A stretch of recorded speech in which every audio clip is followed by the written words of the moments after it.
rather large groups. I'm even more scared to be out at night and horrified of any loud noises that might ring in my ears. But despite those fears, I'm still here with the rest of you. I'm still here trying to do something now that everything has changed. One thing my mom told me when I was home still sticks with me. She expressed that this wouldn't have happened in Lebanon. She lived through much more violence than I could ever imagine, going through war and driving away from active bombings. But through this, at least in Lebanon, they did not have mass shootings.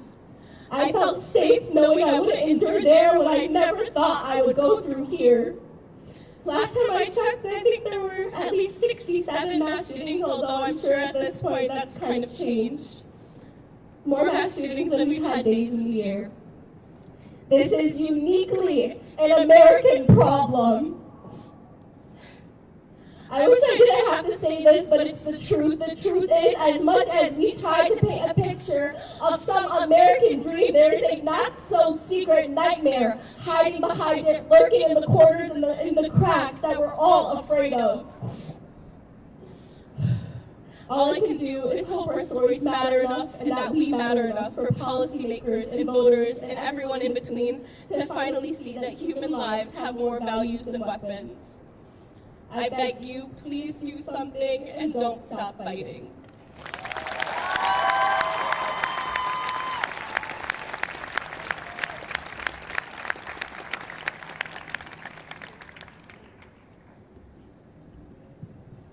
My name is Riley Reagan, and I am a freshman studying psychology here at Michigan State. Today we are safe, but we are not okay. What we experienced Monday night was truly a horror. That event will forever be ingrained in our minds, something we won't be able to erase. We felt terror that shook us to our core and stole security from us. We feared for our lives. No one should feel unsafe in a place they call home. No one should fear if they will be able to see the light of tomorrow. But you know, we were trained for this. How awful is it that we have been taught to prepare for the possibility of losing our lives? Trained for someone with a gun to come into our safe space and kill us. This is not normal, and yet it is. As it has been said, this is a uniquely American problem. There have been 71 mass shootings this year, 71, and it's only February. People have the power to change this, to pick human lives over guns. And instead they choose to continue training our generations to run, hide, fight. They instead choose to hear our children scream and continue to let them die. We don't want your thoughts and prayers. We want change. We need change.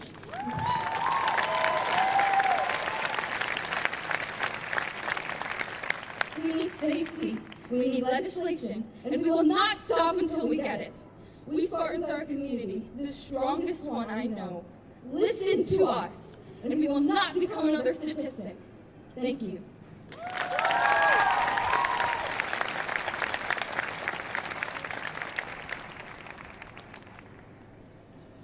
Again, my name is Aisha Denny. This is a poem, a spoken word. I actually like to write a lot of poetry that I wrote for Parkland almost 5 years ago and posted on Twitter as I went to a March for Our Lives rally. You know what I'm sick of? I'm sick of kids dying. Mama's crying, death count keeps on rising. No more gum stuck to the bottom of a school desk, gum replaced with bloodstains. Backpacks no longer filled with books, but flowers for their dead classmates. A 5-year-old knows how to hide from an armed gunman before he can even spell gun. For kids, school is no longer fun, and now a teacher's job is never done, and now they have to teach and protect our kids from guns. School hallways turn shooting ranges, with you, me, and us as the target. And students are already stressed. And I'm not talking about preparing for a hard test. I'm talking about life. Amelia's 11, and her parents are fighting bad. And sometimes dad gets mad, and a bottle is thrown, and a mark is left, and mama gets sad. And Keisha doesn't feel like life is worth living, because depression is a gift that just keeps on giving, and she has no receipt. And Jason has empty plates and walls with spray paint, trying to pay student loans when he can't even afford a home. And despite all this, we know that even if they make it, even if we make it, through those hardships, they may end up being dead, shot, killed, bullet to the head. Those Oxford and Parkland kids, they're never gonna wed. Their houses have empty beds, and oh God, the tears their loved ones shed. Sob so loud as mothers trying to drown out the deafening silence of kids who are dead. Sometimes I think in my classroom, I may just be another statistic. You see, the system is sadistic. We care more about guns than kids. The government has a debt that they can never rid. Because you can buy a new gun, but you can't buy a new son. Small caskets, despite the weight, seem the heaviest. Small bodies fall as more kids rise. And so I will wait until the day, till I hear the first shot, and wait for my entire existence to be ripped apart, till I am nothing but a hashtag. But I hope my hashtag, along with hundreds of others, will be enough for the government, everyone to say enough. Thank you.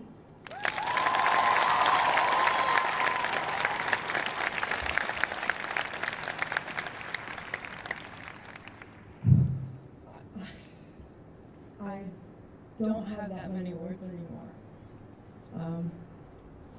You know, when I got the emails, I was pretty confused. I didn't know how to feel. I didn't know how anyone felt. And this isn't just the first time on MSU campus that we've had shots fired. On the night of September 11th, 2022, I was with friends in a downtown East Lansing apartment. As I walked into the building, I said, "Did you guys hear that?" And we went on doing our normal tasks. September 11th email reads, regarding the report of shots fired off campus in the city of East Lansing near Mack Avenue and Albert Street, the suspect is believed to have left the area. There is no suspect information at this time. Please continue to avoid the area and use caution.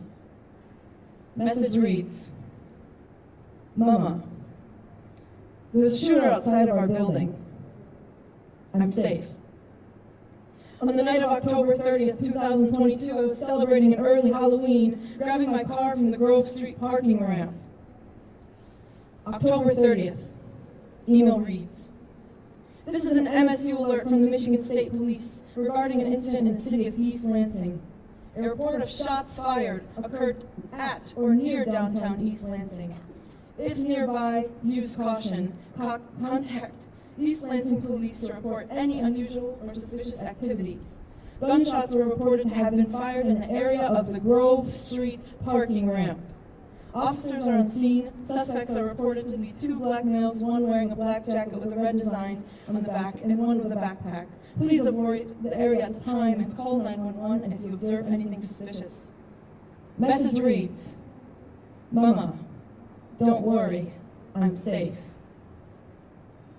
On the night of February 13th, I was getting ready to celebrate Valentine's Day with my partner. Email reads, 8:37 p.m. MSU police reports shots fired incident occurring on or near the East Lansing campus. Secure in place immediately. Do you know what this means? Run, hide, fight. Run means evacuate away from danger if you can do so safely. Hide means to secure in place, and fight means to protect yourself, no other option. 8:38 p.m., 10:07 p.m., 11:01 p.m., 11:40 p.m. Run, fight, hide. On the night of February 13th, I spent 4 hours frantically texting my friends. Message reads, Mama, there's an active shooter on campus. I love you.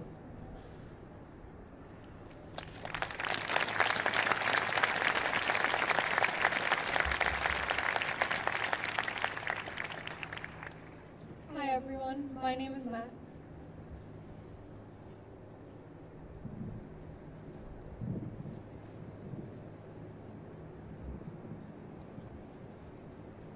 Hi everyone, my name is Mahak. I'm a senior at MSU and I'm studying political theory and constitutional democracy. I have hopes to become a lawyer, and after the events that took place last week, I know this is needed now more than ever. I was unfortunately among the many students stuck on campus in lockdown for hours. It's even more unfortunate that my story is not in any way unique. I'm lucky to be standing here before you today, and despite the horrors that took place at MSU just last week, I'm so proud to be able to call myself a Spartan. On February 13, 2023 at 8:32 p.m., my life changed forever. I was at dance practice on campus at Shaw Hall, and all we did was go to the campus we belong on. I need to keep reminding myself that we did nothing wrong being on campus. I happened to randomly glance down at my watch to see the most disturbing text I've ever received from MSU police, instructing us to run, hide, and fight no matter what. Minutes later, we saw ambulances speeding across campus, and we lit as low as we could in a room full of windows until someone came and found us and took us to a more secure location in the hall. It became even more real when we started receiving pictures and videos of ambulances crowding Grand River Avenue, and I've never seen so many police cars in my life. We were eventually led into a janitor's room, and we stuffed over 30 people into a small kitchenette where we stayed for over 4 hours. My parents came from India to give me and my brothers a better life, but this is what their daughter had to live through. I texted my family, friends, and loved ones for what I thought would be the last time ever. The Wi-Fi and data kept going in and out, and for every minute over 4 hours, I thought I was gonna die. I didn't think I was gonna make it out alive anymore. While I'm standing here before you today lucky to be alive, I should not be lucky to be alive. The right to bear arms should have never come before our right to live, and my life matters more than guns. My life matters more than your so-called constitutional right, and guns are evil and do nothing but kill. Until February 13, 2023 at 8:32 p.m., I felt as though active shooter drills were theoretical. I never thought that I would be the one that had to live through it. I'm lucky to come out unharmed, but Brian, Alexandria, Ariel, Guadalupe, John, and at least 4 others harmed in this tragic event didn't. Their futures mattered. They deserve to grow old and they deserve to live. It's clear that this country values guns far above our lives, and we deserve better. I deserve to live, and this never needed to happen. Gun reform now and gun reform forever. Thank you.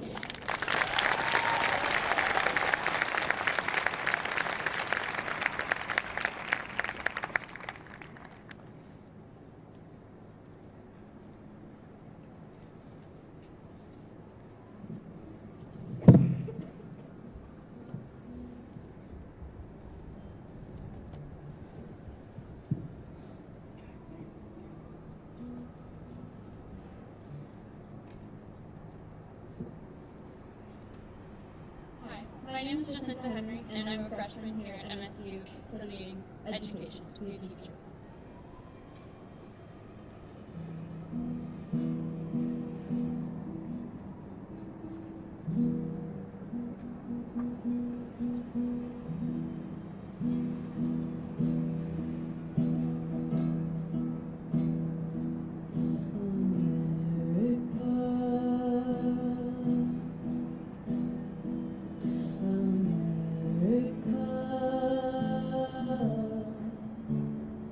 We've been fighting since we could talk, been protesting since we could walk, been singing when you tell us to stop.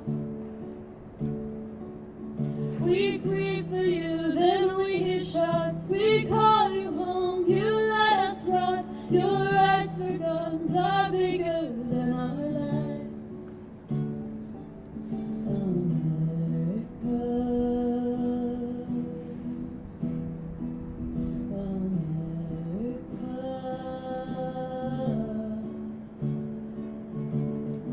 Our schools are hunting grounds. Our childhoods are targets. I thought it'd be safer after graduating high school. Doesn't that say enough?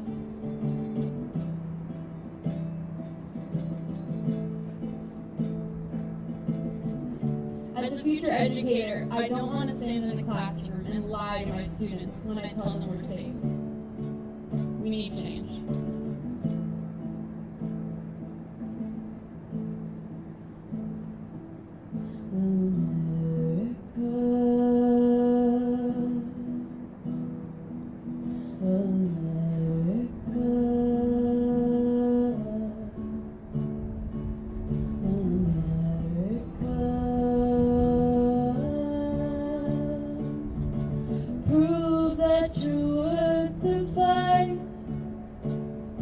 We've been fighting since we could talk, been protesting since we could walk, been singing when you tell us to stop.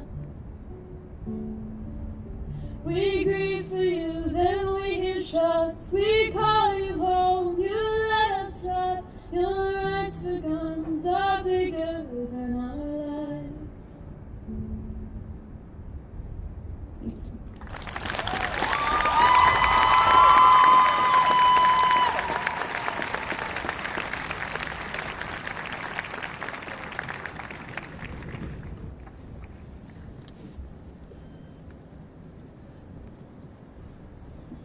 My name is Dylan Gebhard. I'm a political science senior at Michigan State, and I'm fucking angry.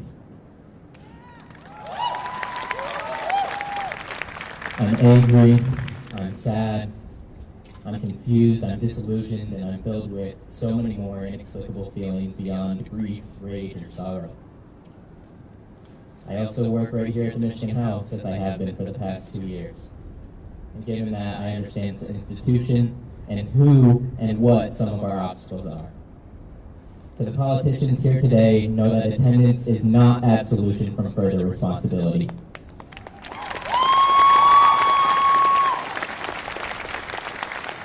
I and so many more here will be here to hold you responsible, and we will remember in November.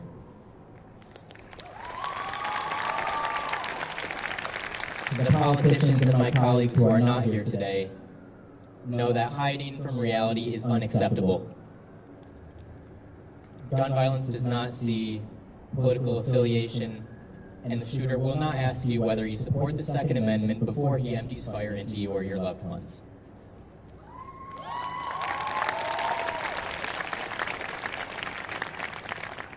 My fellow students, know that I am here, we are here, our community is here, and we forever will be. This is the march of our lives, this is the fight of our lives, and we will win. There is no alternative. Thank you.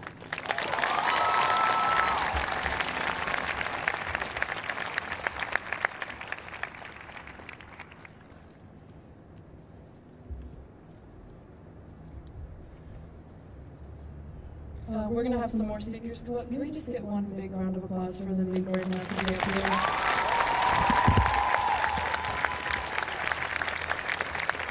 Seeing what's living up in this right now in this position is so overwhelming. It's not necessarily a bad thing. I'm just excited to hear what these students have to say. And after these students are done, we are going to open for an open mic. So if any of you guys want to share on the open mic, we ask that we leave it to 30 to a minute, 30 seconds to a minute. So if you're interested in doing that, now's your time to stand up and line up over here, and we'll talk to you guys about that soon.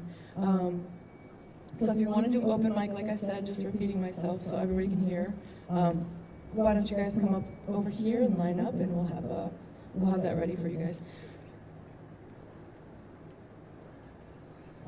But these speakers are going to go now, and soon after we'll start the open mic.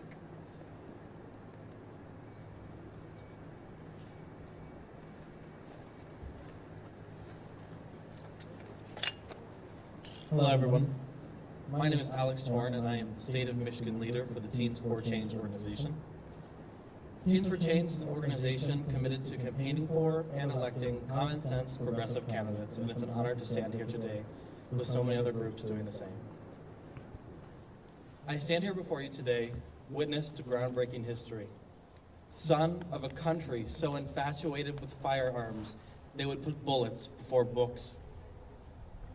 We bear witness to the deaths of our brothers and sisters year after year. Residing in a place called the greatest country on earth, yet we are unable to protect our own children. I stand here before you today sharing my testimony to our nation's flaws in a way no different than I did in 2018 after Parkland and Santa Fe, and in a way no different than I did in 2021 after Oxford. Everyone says it will never happen to them. Everyone knows someone who goes to MSU. It happened to them. As long as we sit in inaction,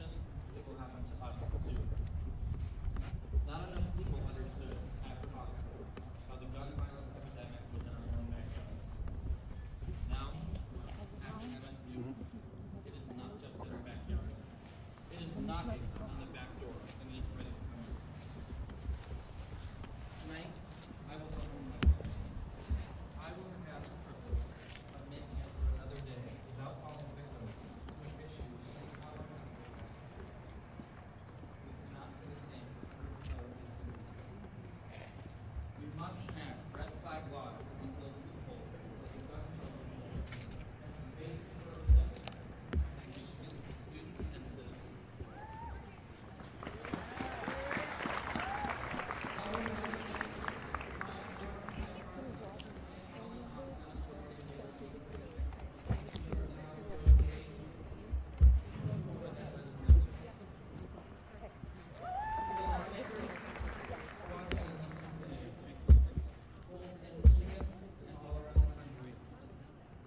We have a message for you. We have not settled the cost of prayer forever, and we will not.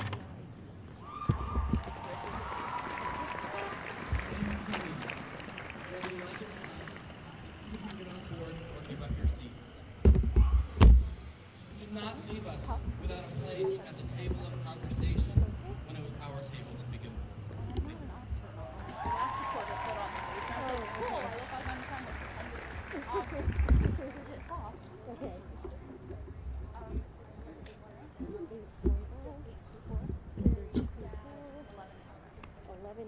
Okay, I'll send you a text with my name. Thank you. Hi, my name is Michelle Gold.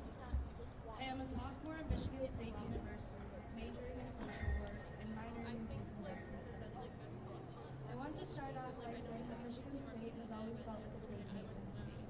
I have 3 older siblings that went to and graduated from Michigan State, so ever since I was little, I've had happy memories on campus. Unfortunately, happy memories have turned into trauma and tragedy in the pandemic. An awful tragedy happened on February 13th, one day for the 5th anniversary of the partnership in Portland. It's a type of tragedy that no one should ever have to experience. Although thousands of people have been exposed to the trauma of mass shootings, it doesn't any more in 1994, our federal government passed a bill known as the Violent Crime Control and Law Enforcement Act. This bill that lasted until 2004 essentially banned criminal You want to know what the impact of this bill was? There were an average of 5.3 deaths from mass shootings starting back in 1994.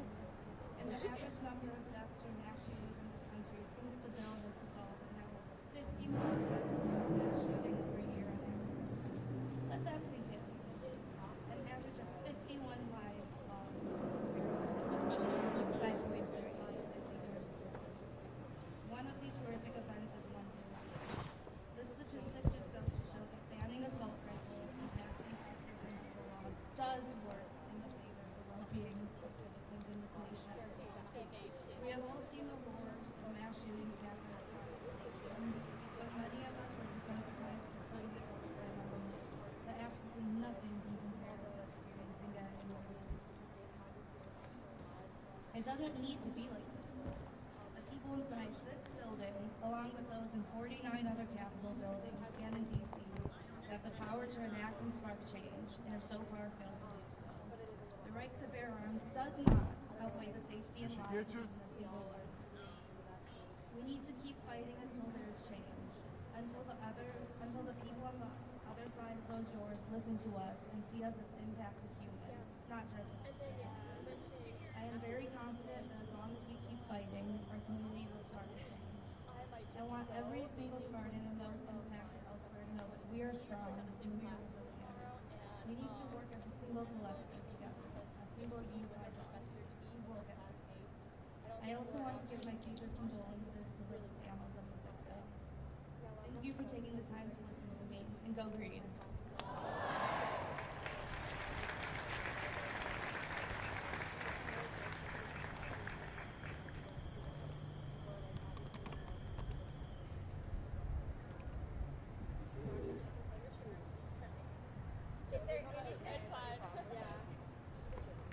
My name is Yadi Lutz. I'm a sophomore here at MSU, and I study music and political science.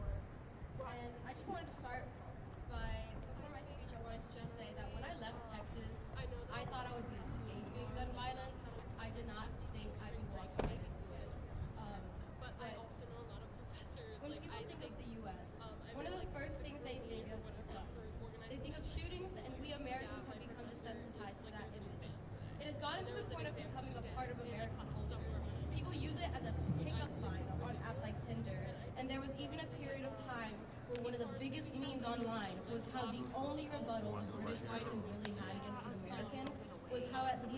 get shot up in their math class.